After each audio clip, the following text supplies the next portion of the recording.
की जय।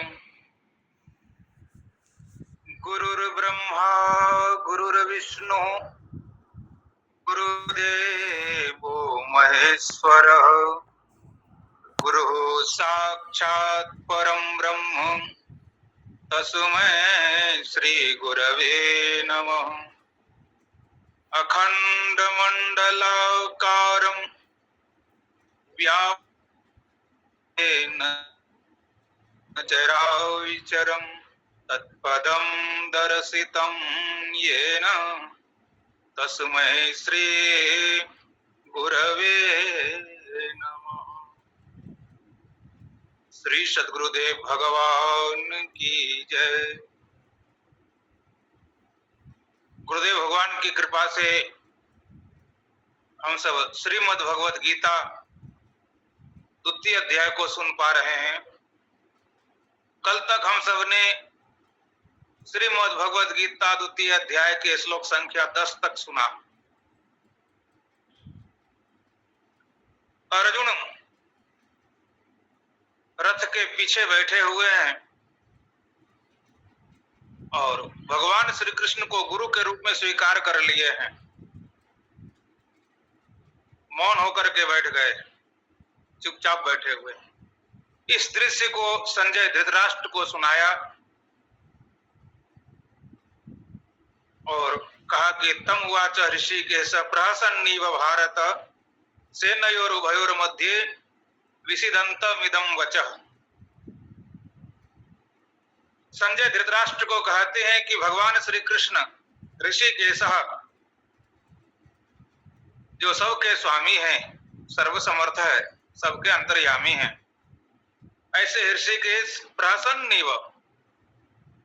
होकर के मुस्कुराते हुए प्रसन्नता के साथ तम अर्जुनम, अर्जुन की स्थिति कैसी है? विषिदंतम, विषाद करते हुए। अर्जुन विषाद करते हुए हैं, शोक करते हुए हैं, और जो गुरु है, कृष्ण है, वह मुस्कुराते हुए है। तदिदम वचः, ऐसी वाणी भगवान श्री कृष्ण बोले। कहां पर बोले? जगह कैसा है? सेनयोरुभयोर मध्ये, दोनों सेनाओं के मध्य में। यह एक विलक्षण बात है।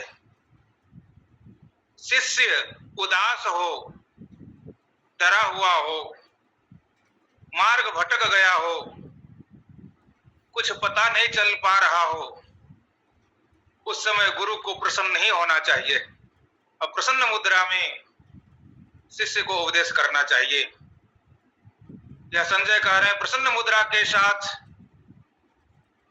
भगवान श्री कृष्ण अर्जुन को ऐसी वाणी बोले। इदम वचः, ऐसी वाणी बोले। ज्ञान उपदेश प्रसन्नता के साथ ही होती है। कौन सी वाणी बोले? तो आगे के श्लोक में बताया। श्री भगवान उवाच असोच्य नन्वसोचस्त्वं प्रज्ञावादांश्च भाससे गतासु न गतासुंश्च नानुशोचन्ति पंडिताः। भगवान बोले अर्जुन को उपदेश, ज्ञानोपदेश, जिस उपदेश से विषाद दूर हो, विषिदंतम तम अर्जुनम इदम वचः, ऐसी वाणी बोले।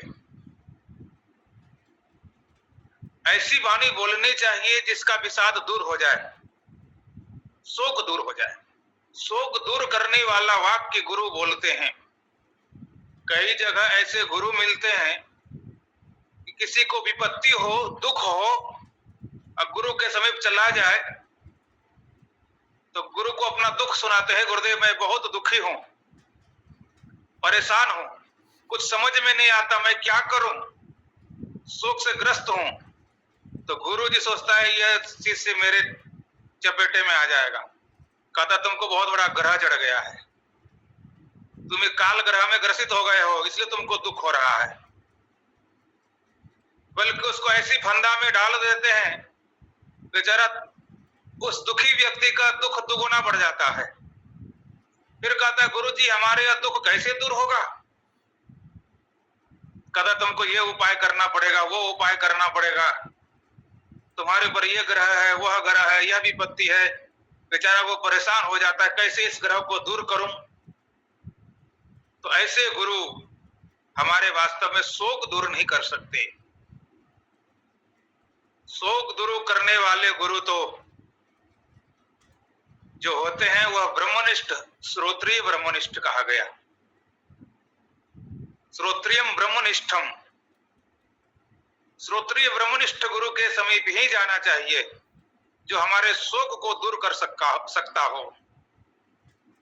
जहां शोक दूर नहीं होता बल्कि शोक बढ़ता हो, ऐसे गुरु के समीप जाने के बाद वह शोक समाप्त क्या होगा? तो भगवान पहले से मुस्कुराते हुए उनको कोई ग्रह विपत्ति नहीं बताया, बल्कि वह आत्मज्ञान का उपदेश कर रहे हैं जिससे कि शोक दूर होता है। असोच्या नन्व सोचस्त्वम, बहुत सुंदर सा श्लोक भगवान श्री कृष्ण की यह अमृत वाणी है, मुखारविंद से निकली हुई शोक दूर करने वाली वाणी। असोच्या नन्व सोचस्त्वम, तुम अर्जुन को कह रहे हैं, तुम असोच्यान अन्व सोचः, असोच्यान जिसके बारे में शोक नहीं करना चाहिए उनके बारे में तुम अन्व सोचः, शोक करता है। जिसके बारे में शोक नहीं करना चाहिए उसके बारे में तुम शोक कर रहा है और अपने आप को ज्ञानी भी मान रहा है। प्रज्ञावादान सभास से बात तो कर रहे ज्ञानियों की तरह, जैसे आत्मज्ञान हो गया हो। तो बात जो आत्मज्ञान की तरह बात करता है उसके अंदर शोक नहीं होता, उसे चिंता नहीं होती। तो बात तो तुमने बिल्कुल धर्मसंगत वैराग्य की बात कही अर्जुन ने, ज्ञान की बात कही अर्जुन ने, शास्त्र के धर्म के अनुकूल बात कही भगवान श्री कृष्ण से। तो प्रज्ञावादा भाषा से, प्रज्ञावादा अर्जुन ने जितने भी ये श्लोकों में, पिछले श्लोकों में कहा है, श्लोक संख्या 4 से लेकर के श्लोक संख्या 8 तक, इसी को प्रज्ञावादान कहते हैं कि प्रज्ञावादी है, मतलब ज्ञानवान, ज्ञान है इनको। कथम भीष्मम अहम संख्ये द्रोणम च मधुसूदन, मैं इस रणभूमि में इस बाणों के द्वारा विश्वविदामों को, गुरुजनों को कैसे मारूंगा? ये ज्ञान की बात है। तो ज्ञान की चर्चा कर रहा है अर्जुन, पूजा करने के योग्य है। प्रज्ञावादांश भाष से, ये प्रज्ञावाद मतलब ज्ञानियों में यह विचार आता है, धर्मज्ञों में यह विचार आता है, जो पूजा करने योग्य है उसकी पूजा करनी चाहिए, जो आदर करने योग्य उसकी आदर करनी चाहिए। उसके ऊपर बाण कैसे चलाऊं? ठीक है, यहां तक तो ठीक है, फिर शोक क्यों होता है? ज्ञानी है, ज्ञान की जब चर्चा करते हैं तो शोक नहीं होनी चाहिए। जब कभी कोई भी व्यक्ति करता हो, अपना शोक करता हो, समझ लीजिए वहां ज्ञान अधूरा है, कच्चा ज्ञान है। पक्के ज्ञान में शोक नहीं होता, चिंता नहीं होती। यह अर्जुन ज्ञान की चर्चा किया, गुरु हत्वा ही महानुभाव, गुरु को नहीं मार करके मैं भिक्षा करके जीवन जी लूंगा। प्रज्ञावादांश भाष से ऐसे ज्ञानी पुरुष वैराग्य दिखाता है कि मैं स्वजन को नहीं मारूंगा, गुरुजनों को नहीं मारूंगा, भिक्षा करके जी जाऊंगा। क्या करना है? जब तक जिएंगे भजन करते रहेंगे भगवान का। ये ज्ञानी पुरुष का लक्षण है, प्रज्ञावादांश भाष से। इस तरह से ज्ञान की चर्चा अर्जुन ने की, इसलिए कहा प्रज्ञावादान। तुम बोलते तो बहुत अच्छा हो, शास्त्र की चर्चा करते हो, धर्म की चर्चा करते हो, प्रज्ञावादान भाषा से भाषण तो बहुत अच्छा दिया, बताया तो बहुत अच्छी बात, धर्म शास्त्र के अनुकूल बात कही, पर तुम्हारे अंदर एक बीमारी हो गई है, एक रोग पकड़ गया जिसको कि मानस रोग कहते हैं।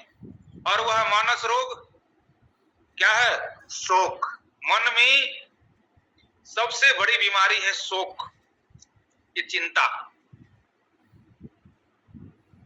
यह जो तुमको शोक हुआ है, जब शोक नहीं करना चाहिए उसके लिए तुमने शोक किया। गतासु न गतासुंश्च नानु शोचन्ति पंडितः, पंडितः ज्ञानिनः। प्रज्ञावादी, जो प्रज्ञावादी होते हैं, जो ज्ञानी होते हैं, जो पंडित होते हैं, वह शोक नहीं करते। न अनुशोचन्ति, वह शोक नहीं करते। और तुम तो शोक कर रहा है।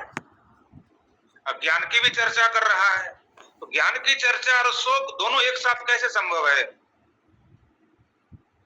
अर्जुन, तुम्हारे अंदर कमी है, यह शोक तुम्हें दूर करना पड़ेगा। पंडित लोग, पंडित कहते हैं सत असत विवेचनी बुद्धि पंडा, पंडा अस्य अस्ति इति पंडितः। जो सत्य असत्य का विवेक कर सके उसको पंडा कहते हैं। सत्य असत्य विवेक करने वाले जिसके अंदर बुद्धि है वह पंडित है। आत्म विषया बुद्धि, जिसके अंदर में आत्म विषयक बुद्धि है वह पंडित है। पंडित का यह लक्षण किया। जिसके अंदर आत्म विषया बुद्धि नहीं है, आत्मचर्चा नहीं कर सकता, उसे पंडित नहीं कहते।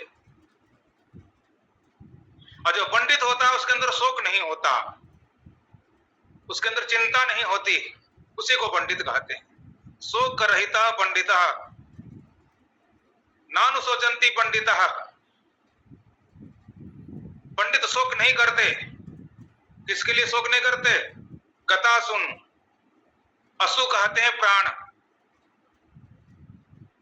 असु गता, जिसके प्राण निकल गए हो, गता असु गतासु गतासुन, जिनके प्राण निकल गए, जो मर गए, उनके लिए भी पंडित शोक नहीं करते, ज्ञानी जन शोक नहीं करते। और अगतासुन, असु मतलब प्राण, जिसके प्राण अभी नहीं निकले, जो रह रहे हैं, उसके लिए भी ज्ञानी जन शोक नहीं करते। जो मर के चले गए, शरीर त्याग करके चले गए, जिसका प्राण निकल गया शरीर से, उसके लिए भी शोक नहीं करते। जिसके शरीर में प्राण है उसके लिए भी शोक नहीं करते। उसी को पंडित कहते हैं, उसी को ज्ञानी कहते हैं, उसी को प्रज्ञावादी कहते हैं। पर तुम तो प्रज्ञावादी ज्ञानी की तरह बात कर रहे हो, अपने आप को ज्ञानी मान रहे हो। जब तुम ज्ञानी मानते हो तो तुम्हारे अंदर ये शोक कहां से हुआ? एक सुंदर सा दोहा है, कहते शोक उसी का कीजिए जो अनहोनी होए, अनहोनी होती नहीं, होनी होए सो होए। शोक उसी का कीजिए जो अनहोनी होए, जो नहीं होने वाला हो, ऐसे घटना घट जाए तो शोक करना चाहिए।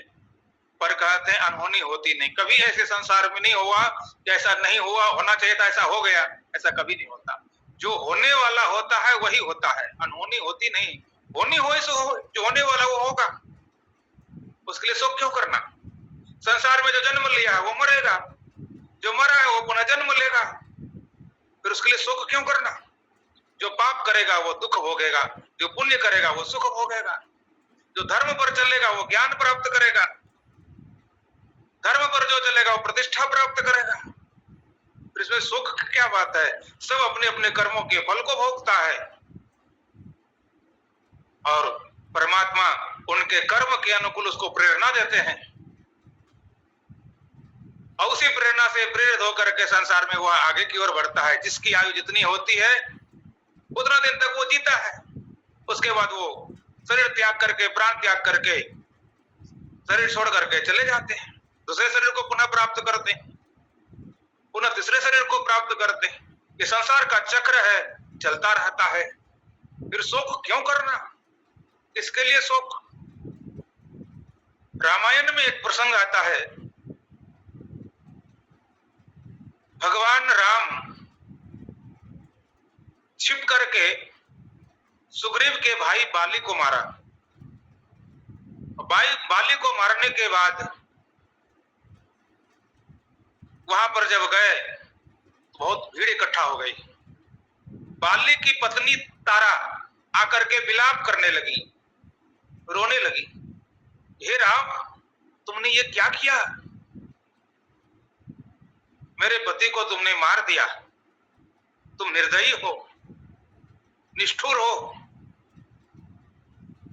तो भगवान राम ने तारा को समझाया कि देवी, तुम किसके लिए विलाप करती हो, किसके लिए रोती हो? क्या तुम जिसको तुम देख रही थी उसके लिए रोती हो? वह तुम्हारे सामने पड़ा हुआ है, वो शरीर अभी तुम्हारे पास है, तुम्हारे सामने है, ये पड़ा हुआ है शरीर। क्या इसी शरीर के लिए तुम रोती थी, रो रही हो? तो शरीर के अंदर जो प्राण है, जो आत्मा है, उसके लिए तुम रोती? क्या उसको तुमने देखी है? नहीं देखी है। शरीर के लिए भी रोती है तो शरीर तुम्हारे पास है, शरीर को मैं नहीं लेकर के जाऊंगा। और शरीर के अंदर यदि आत्मा के लिए रोती हो तो आत्मा तो अमर है, पहले भी था, अभी भी है और वो आगे भी रहेगा। आत्मा को हमने नहीं मारा है, आत्मा अभी भी है और शरीर तुम्हारे सामने पड़ा है। मारा हमने किसको?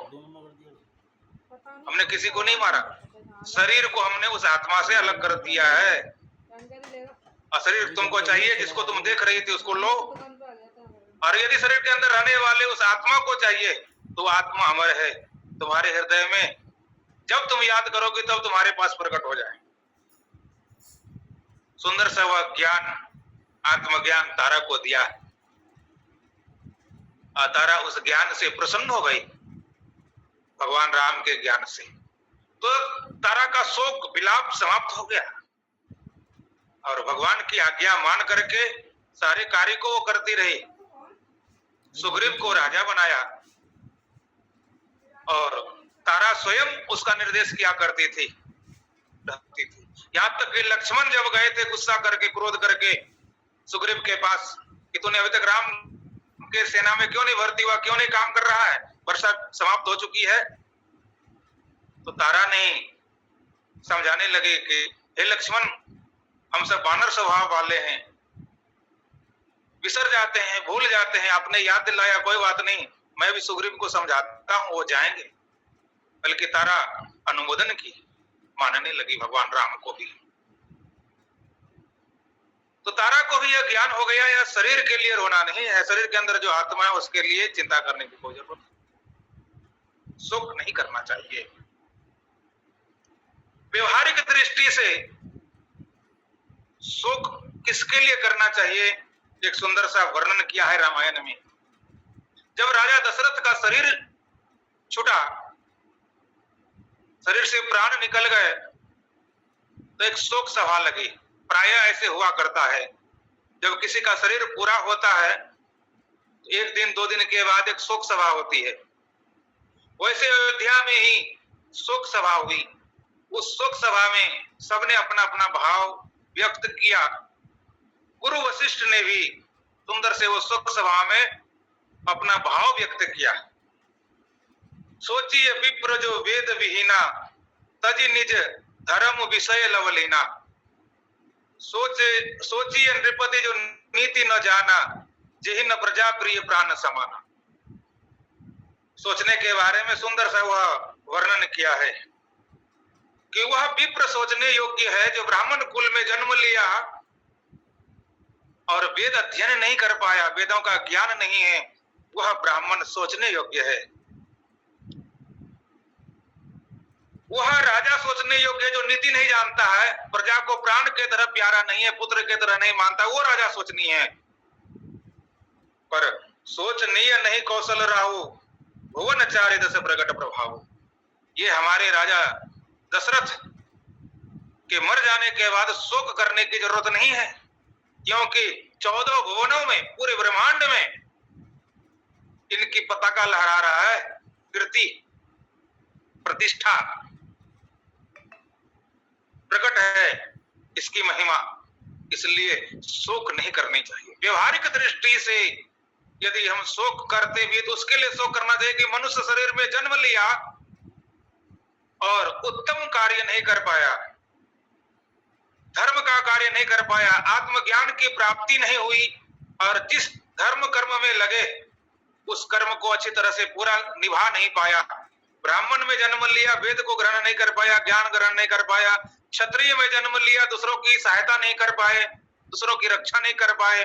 वैश्य में जन्म लिए, धन कमा करके दूसरों को दान नहीं कर पाया। और शूद्र में जन्म लिए और दूसरों की हम सेवा नहीं कर पाए। या मनुष्य शरीर में हमने जन्म लिया, भगवान की प्राप्ति नहीं कर पाए, तब तो शोक करने योग्य है। भगवान के पथ पर चलने वाले को, धर्म के पथ पर चलने वाले को शोक करने की जरूरत नहीं। और यदि वह शरीर त्याग भी दे, जो धर्म पथ पर चलता है, तो उसके लिए शोक नहीं करना चाहिए। आगे भगवान श्री कृष्ण उपदेश करेंगे कि यदि धर्म पथ पर चलने वाले व्यक्ति का शरीर यदि छूट जाता है, पूरा हो जाता है, किसी कारणवश यदि उसको परमात्मा की प्राप्ति नहीं होती, तो पुनः वह दूसरा शरीर प्राप्त करता है और मनुष्य का शरीर प्राप्त करता है। मनुष्य मरने के बाद पुनः मनुष्य के शरीर में ही जन्म लेता है। और कैसे घर में जन्म लेता है? सुचि नाम श्रीमताम गेहे योग भ्रष्टो भी जायते। जो धर्म को पूरा नहीं कर पाया, पहले शरीर पूरा हो गया, पुनः अच्छे घर में धन धान से संपन्न, धर्म से संपन्न ऐसे घर में पुनः जन्म लेकर के वैसे अपनी भक्ति पुनः प्रारंभ कर लेता है। मनुष्य शरीर छूटने के बाद धर्म पर चलने वाले व्यक्ति को पुनः मनुष्य का शरीर मिलता है। इसलिए धर्म पथ पर चलने वाले के लिए यदि शरीर उसका पूरा हो भी जाए, उनकी आयु पूरी हो गई, उनके लिए शोक करने की कोई जरूरत नहीं है, उसके लिए शोक नहीं करना चाहिए। इसलिए पर तुम अर्जुन, ये धर्म क्या है? भीष्म पितामह के लिए तुमने शोक कर रहा है, गुरु द्रोणाचार्य के लिए तुम शोक कर रहा है, क्या उसने अपने जीवन में कोई कार्य नहीं किया? अरे भीष्म ने जितनी बड़ी तपस्या की, जितना बड़ा अपना बलिदान दिया, कि राज्य सुख का उसने स्वयं त्याग दिया, तुम तो भी त्याग रहे हो।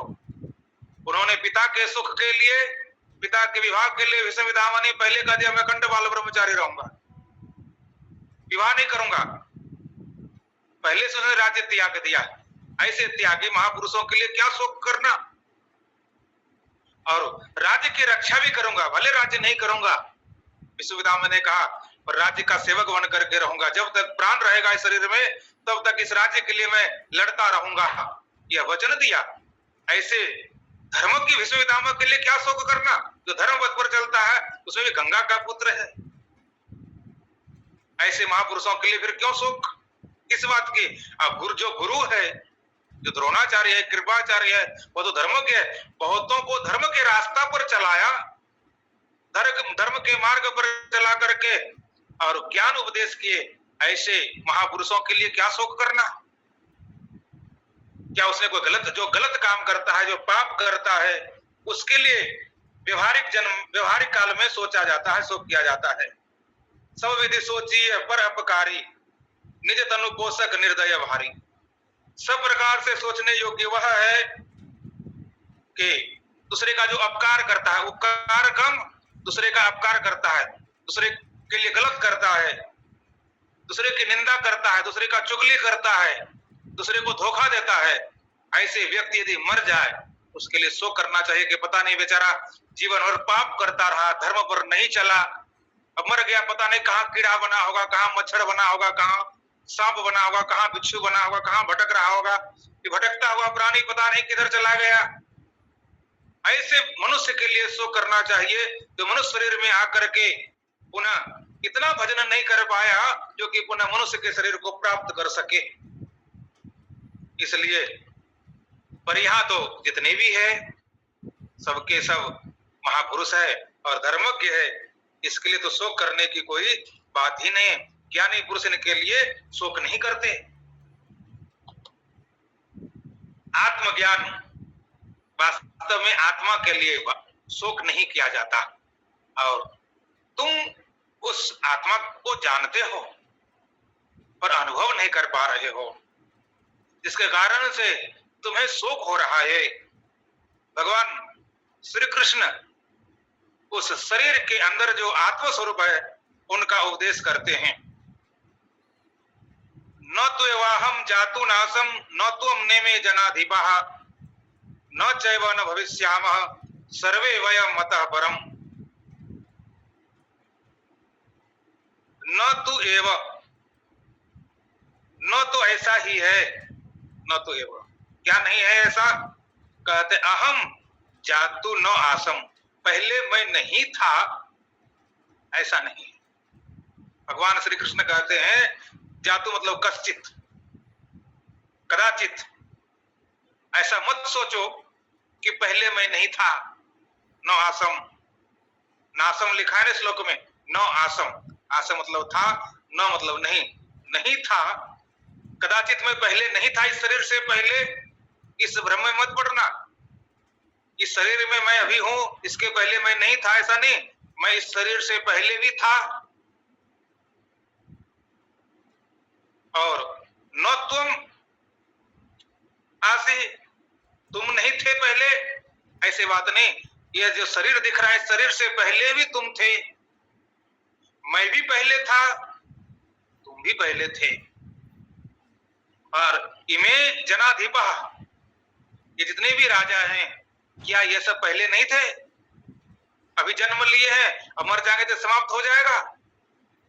नहीं, पहले भी थे।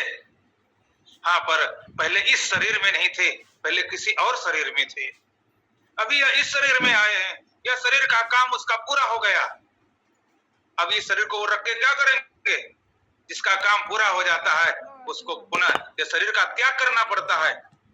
इसलिए पहले मैं भी था, पहले तुम भी थे, और ये सब राजा भी पहले इस शरीर से पहले थे, पर यह शरीर पहले नहीं था, पहले कोई और शरीर था।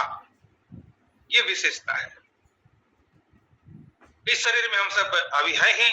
और ये भी मत सोचो न च एव,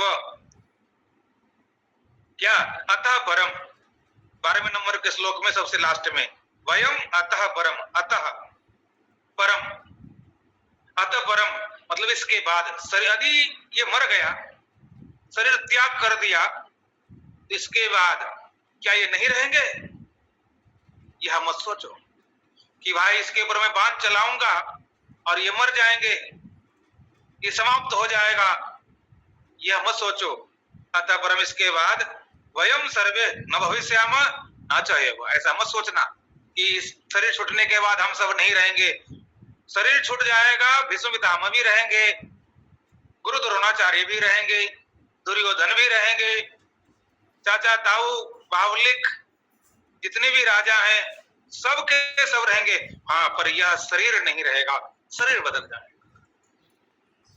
बाद में हम भी रहेंगे, तुम भी रहोगे, पर यह शरीर भले छूट सकता है। शरीर का समय पूरा हो जाने पर शरीर का त्याग करना पड़ता है।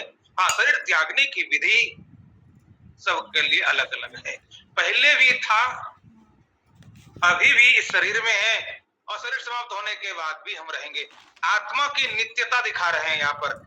ये शरीर के अंदर जो मैं हूं, यह मैंपन का जो भाव है वह वास्तव में शरीर नहीं, शरीर के अंदर जो अपना स्वरूप है वह मैं हूं, ये भावना होनी चाहिए। मैं आत्मा हूं और वह शरीर से पहले भी मैं था। इस शरीर से पहले मैं किसी अन्य शरीर में था, उस शरीर का त्याग करके और पुनः पिता के प्रभाव से, पिता के अंश से माता के गर्भ में प्रवेश किया, और परमात्मा ने कृपा की, गर्भ में, माँ के गर्भ में हमारा ये मनुष्य के शरीर का निर्माण किया। कब हो कि करी करुणा नर देही, देत ही से बिनु हेतु समय। परमात्मा बहुत बड़ी कृपा करुणा की कि पहले का जैसे शरीर छूटा, दूसरा पुनः मैं पिता के सहयोग से माता के गर्भ में जैसे आ गया, तो परमात्मा तुरंत हमारा शरीर का निर्माण कर दिया और माँ के गर्भ से बाहर कर दिया। और फिर हम जीते जागते हुए पिछले का जो कर्म छूट गया था उसको पुनः करने लग गए, और पुनः हमारा भजन, वह धर्म, वह कार्य प्रारंभ हो गया। यदि इस शरीर से भी यदि धर्म का कार्य पूरा नहीं हुआ, आत्मस्वरूप को यदि हम नहीं पहचान पाए, तो पुनः शरीर छूटेगा और पुनः शरीर मिलेगा। इसमें कोई बहुत बड़ी बात नहीं है। और यदि शरीर छूटने के बाद यदि दूसरा शरीर नहीं मिला, तो याद रखिए मुक्ति हो जाएगी। क्योंकि जिसको मरने के बाद पुनः शरीर नहीं मिलता, जन्म नहीं होता, जन्म मरण से उसका छुटकारा हो जाता है। यद गत्वा न निवर्तन्ते धाम पर मम, वो तो मेरे धाम में फिर चला जाता है। जो जन्म मरण से छूट जाता है उसको तो अपार सुख मिलता है फिर, लेकिन जो उस परम धाम पर नहीं पहुंच पाता तो उसका पुनर्जन्म निश्चित है।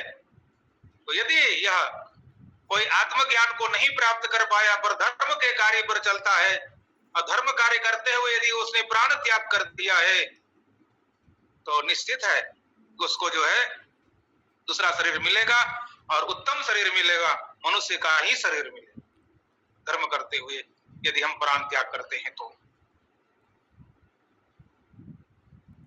यह सुंदर सा आत्म उपदेश किया। दूसरे श्लोक इसको स्पष्टीकरण करते हैं। देहिनोस्मिन् यथा देहे कौमारम यौवनम जरा तथा देहांतर प्राप्तिर धीरस तत्र न मुह्यति। देहिनोस्मिन् यथा देहे, देहिनः, देहिना देह में रहने वाले को देही कहते हैं। यह देह शरीर को कहते हैं देह, देह में रहने वाला जो है उसको देही। देही कौन है? जीवात्मा। यह जीवात्मा देही है। देहिनः यथा, यथा मतलब जैसे, देही जीवात्मा, यथा मतलब जैसे यह देही जीवात्मा देह में रहता है, इस शरीर में रहता है। अस्मिन देहे, इस मनुष्य के शरीर में रहता है। यथा जैसे यह जीवात्मा इस मनुष्य के शरीर में रहता है, जन्म लिया, अब कौमारम, कुमार अवस्था को प्राप्त करता है, पुनः धीरे धीरे बढ़ता चला जाता है। यौवनम, जवानी अवस्था को प्राप्त करता है, पुनः और धीरे धीरे आगे कर्म करते हुए धर्म करते हुए आगे की ओर बढ़ता है, जरा बुढ़ापा को प्राप्त कर लेता है। पर क्या बाल्यावस्था से जवानी अवस्था ही तो क्या शोक हुआ कि हाय मैं बालक से जवान हो गया, शोक हो रहा है? नहीं होता। जवानी से बुढ़ापे में आ गया तो भी शोक नहीं होता, पर इतना जरूर लगता है कि मैं बूढ़ा हो गया। बाल्यावस्था में मैं ही था, जवानी अवस्था में मैं ही था, अब बुढ़ापे अवस्था में भी मैं ही इस शरीर में हूं, इस देह में हूं। अवस्था बदलने से मैं नहीं बदला, अवस्था बदल गई। जिस तरह से अवस्था बदलती है एक जीव का, उसी तरह से इस जीव का शरीर भी बदलता है। तथा देहांतर प्राप्ति, यथा जैसे जिस तरह से एक देह में रहने वाले जीवात्मा का बाल्यावस्था से जवानी, जवानी से बुढ़ापा हो जाता है, उसी तरह से तथा देहांतर प्राप्ति, मनुष्य शरीर से दूसरे शरीर में, फिर एक शरीर से दूसरे शरीर में, दूसरे शरीर से तीसरे शरीर में पहुंच जाता है। धीरस तत्र न मुह्यते, जो धीर है, जो बुद्धिमान है, जो ज्ञानी है, जो धर्मशील है, वह न मुह्यति, वह मोह को प्राप्त नहीं करता, वह शोक नहीं करता, उसे चिंता नहीं होती, जो धीर पुरुष है। धीर वही हो सकता है जो धर्म पर चलता है, जो धर्म को धारण किया है, धर्म को स्वीकार किया है। जिसने धर्म को स्वीकार नहीं किया, जो धर्म पर नहीं चलता, उसके अंदर धैर्य नहीं होता और उसे तो चिंता होती है। थोड़ी सी कहीं गड़बड़ी हो जाए तो तुरंत उसको चिंता होने लगती है। जो धर्म पर नहीं चलता तो चेहरे पर भी कहीं दाग आ जाए तो उसको चिंता होने लगती है, तुरंत क्रीम पाउडर ढूंढने लगते हैं, हाय हमारे चेहरे में दाग पड़ गया, लोग अच्छा नहीं सोचेंगे, क्या कहेगा। शरीर में थोड़ा सा भी परिवर्तन होते ही धर्महीन व्यक्ति इस शरीर को सजाने धजाने में लगा रहता है और कितनों भी कोशिश करता है पर वह नहीं सज पाता। अंतिम में बुढ़ापा तो घेर ही लेता है। कितनों भी उपाय करो, कितनों व्यवस्था करो, कुछ भी खाओ पियो, जवानी से बुढ़ापा तो आएगा ही। शरीर की सुंदरता तो जाएगी पर आत्मा की सुंदरता बनी रहनी चाहिए। आत्मा की यदि सुंदरता बनी रही तो शरीर की सुंदरता यदि चली भी गई है तो मोह नहीं होगा, शोक नहीं होगा। और आत्मा की सुंदरता, जीवात्मा की सुंदरता क्या है? धर्म पर चलना। जो धर्म पर चलता है, धर्म को जिसने स्वीकार कर लिया है, तो शरीर यदि बूढ़ा भी हो गया है, जर्जर भी हो गया है और यदि छूट भी गया है तो उसको चिंता नहीं होती है। छूट गया कोई बात नहीं, उन्हें दूसरा शरीर मिलेगा। भगवान को तो शरीर देना ही देना है, तो जैसा भी शरीर देगा, जहां भी वो रखेगा, उसमें मैं खुश हूं, मैं उसी में रह लूंगा, मुझे कोई चिंता नहीं है। चिंता तो उसको होती है जिसने अच्छा काम नहीं किया है, जिसने गलत किया है, जिसने पाप किया है, बुरे कर्म किए हैं, उसे चिंता होती है। वह धैर्य खो देता है कि पता नहीं हमको दंड मिलेगा, पता नहीं है हमसे क्या हो गया। आत्मस्वरूप का ज्ञान इसलिए मनुष्य के शरीर रहते ही कर लेना चाहिए और अपने शोक को दूर कर लेना चाहिए कि मैं शरीर नहीं, मैं शरीरी हूं, मैं यह देह नहीं, मैं देही हूं, मैं मरता नहीं, मैं इस शरीर के पहले भी था और इस शरीर के बाद भी रहूंगा और इस शरीर में भी हूं। हमें जो कार्य करने के लिए मैं शरीर को धारण किया हूं, वह कार्य मुझे करना है। कार्य कर्तव्य कर्म को भूलना नहीं चाहिए। किस तरह से एक सुंदर सा श्लोक बताया धर्मशास्त्र में, अहम अस्मि परम ब्रह्म नित्यम शुद्धम अविक्रियम चिद रूपश्च न मे जन्म कुतो मृत्युर्जरामयो। अहम अस्मि परम ब्रह्म, मेरा स्वरूप क्या कैसा है? मैं परम ब्रह्म हूं, शुद्ध ब्रह्म हूं। नित्यम, मैं नित्य स्वरूप हूं। शुद्धम, मैं शुद्ध स्वरूप हूं। अविक्रियम, मेरे में विकार नहीं होता, शरीर में विकार होता। चित रूपश्च, मैं चित स्वरूप हूं, चेतन स्वरूप हूं, प्रकाश स्वरूप हूं। न मैं जन्म, मेरा जन्म नहीं, तो कुतो मृत्यु, फिर मेरी मृत्यु कहां? जब मेरा जन्म ही नहीं हुआ तो फिर मैं मरूंगा कैसे? तो वास्तव में आत्मा का न तो जन्म होता है न मृत्यु होती है। जन्म मृत्यु यह शरीर का होता है। तो जिसको शरीर में मोह है, शरीर में जिसको आसक्ति है, उसको चिंता होगी। अरे शरीर में आसक्ति क्यों करना? जो शरीर मिला है उसका उपयोग करो। शरीर से जो कार्य करना है वो शरीर से कार्य कर लो, जीवन में सफलता मिल जाएगी। तो शरीर हमको किस लिए मिला है, क्या करने के लिए मिला है, यह हमको पहले ज्ञान होना चाहिए। यह देह क्यों धारण किया है? गोस्वामी जी, तुलसीदास जी रामचरितमानस में वर्णन करते हैं, देह धरे कर यही फल भाई, भजिय राम सब काम बिहाई। यह देह धारण करने का क्या फल है? तो कहते यही फल है भाई, सुन लो।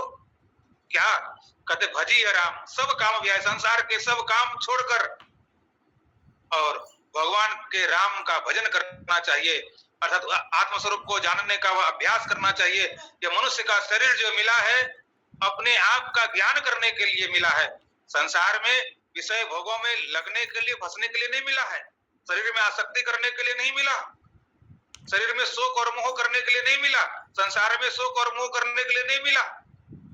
यह मिला है बस साधन धाम मोक्ष कर द्वारा, पाई न जेहि परलोक समारा, सो परत्र दुख पावहि, सिर धुनि धुनि पछताए, काल ही कर्म ही ईश्वर ही मिथ्या दोष लगा।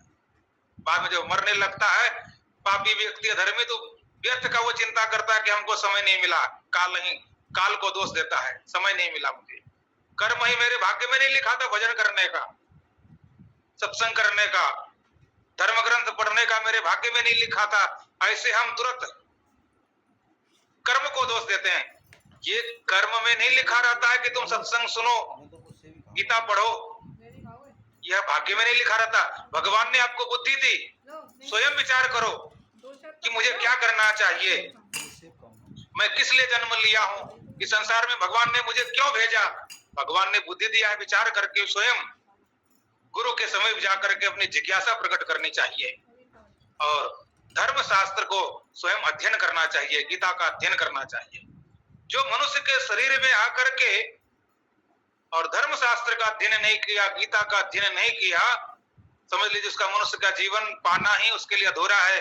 और यदि वह मर गया तो उसके लिए तो शोक करना चाहिए कि पता नहीं बेचारा 84 लाख शरीर है भगवान के पास, पता नहीं किस शरीर में गया होगा, किस शरीर में जाएगा, क्योंकि उसको मनुष्य शरीर का महत्व ही पता नहीं चला और पहले वो शरीर त्याग कर दिया। मनुष्य शरीर के बारे में वो पहचान जान ही नहीं पाया क्या करना चाहिए मनुष्य शरीर से, और वह जो मनुष्य शरीर से करना चाहिए वह नहीं कर पाया, पहले शरीर त्याग कर दिया। तो उसके लिए तो शोक करना बहुत जरूरी है, क्योंकि भगवान के पास 84 लाख प्रकार के शरीर है, पता नहीं कहाँ भटका देगा उसको, विषय भोगों में लगा देगा, और वहां से फिर निकलना तो बहुत मुश्किल है। निकलने का साधन तो यह मनुष्य का शरीर ही है। मनुष्य के शरीर से ही व्यक्ति निकल सकता है, दूसरा कोई निकलने का साधन नहीं है। अतः 1,84 भरमी के पौपे अटके आए, अब की पासा ना पड़े तो फिर 84 जाए। इस मनुष्य के शरीर में यदि अपने स्वयं का ज्ञान नहीं कर पाया, फिर दूसरे शरीर में जाकर के सोचेंगे कि हम अपने स्वरूप का ज्ञान कर लेंगे, यह संभव नहीं है। तो यह शरीर हमको जो मनुष्य का मिला है, यह धर्म पर चलने के लिए, धर्म का कार्य करने के लिए धर्म ग्रंथ को पढ़ना चाहिए। सिर्फ हम कहेंगे हम हिंदू हैं, कहने मात्र से नहीं होता। एक सुंदर सा उदाहरण देता हूं। साधारण से कोई एक मोबाइल खरीदता है या कोई एक वस्तु खरीदता है, कंप्यूटर खरीदता है, लैपटॉप खरीदता है, कोई मशीन खरीदता है, उसके साथ में 2-4 पन्ने का एक बुक देता है, छोटी सी एक पुस्तक देते हैं उसके साथ। और क्यों देते हैं उसको? एक मोबाइल हमने खरीदा, उसमें 2-4 पन्ने का एक कागज क्यों दिया? क्योंकि उस मोबाइल में जितने भी फंक्शन है, उस फंक्शन को देखने के लिए दिया कि भाई तुम इसको दबाओगे तो ऐसा होगा, इसको दबाओगे तो ऐसा होगा, इसको दबाओगे तो ऐसा होगा, इसमें व्हाट्सएप है, इसमें फेसबुक है, इसमें यूट्यूब है, इसमें ये है, इसमें गूगल है, इसमें ये है, बहुत सारे फंक्शन, और लिख लिख करके उस कागज के पन्ने में मोबाइल के साथ में डाल दिया। यदि उसका ज्ञान हमको हो गया तो मोबाइल को हम अच्छी तरह से चला सकते हैं। फिर जहां तहां बटन दबेगा नहीं, पूरा पूरा ज्ञान हो गया। तो अच्छी तरह से ज्ञान करने के लिए कि इस मोबाइल को कैसे चलाया जाए, इस कंप्यूटर को कैसे चलाया जाए, इस मशीन को कैसे चलाया जाए, उसकी शिक्षा के लिए एक छोटा सा बुक देता है, पुस्तक देता है। उसी तरह से यह शरीर भी एक मोबाइल के तरह, एक मशीन के तरह है। इस मनुष्य के शरीर को कैसे चलाया जाए, किस तरह से चलाया जाए, कैसे इसका उपयोग किया जाए। तो क्या ये बिना पन्ना का, बिना पुस्तक का, बिना धर्म ग्रंथ का कैसे? जब एक मोबाइल एक बिना पन्ना का, एक पुस्तक का नहीं चलता, बिना एक चैप्टर का नहीं चलता, तो मनुष्य का शरीर इतना लंबा चौड़ा बिना पुस्तक का कैसे चल जाएगा? बिना सीखे हुए कैसे चलेगा? मोबाइल को चलाने के लिए सीखना पड़ा किसी बुक से, किसी पन्ने से। तो वैसे ही मनुष्य के शरीर को चलाने के लिए भी यह श्रीमद् भगवद गीता है कि मनुष्य के शरीर को हम कैसे चलाएं, किस तरह से हमें करना चाहिए। इसलिए श्रीमद् भगवद गीता पढ़नी चाहिए कि मनुष्य शरीर में हम आए कैसे, और आए तो फिर हमको जाना कैसे है, और आए हैं तो किस लिए आए हैं, क्या करना है। यह ज्ञान के लिए हमें यह श्रीमद् भगवद गीता पढ़नी चाहिए, धर्म ग्रंथ पढ़नी चाहिए। जो धर्म ग्रंथ पढ़ता है उसी के अंदर यह धर्म का ज्ञान होता है। यह सुंदर सा उपदेश भगवान श्री कृष्ण मनुष्य शरीर के बारे में और शरीर के अंदर रहने वाले इस आत्मा के बारे में सुंदर सा उपदेश अर्जुन के माध्यम से हम सबको भी दे रहे हैं, जो सुनने के लिए मिल रहा है। इसी को सुन करके हम सब आनंद लेंगे, अब अभ्यास करेंगे, ज्ञान हो जाएगा। श्री सद्गुरुदेव भगवान की जय। हरि ओम।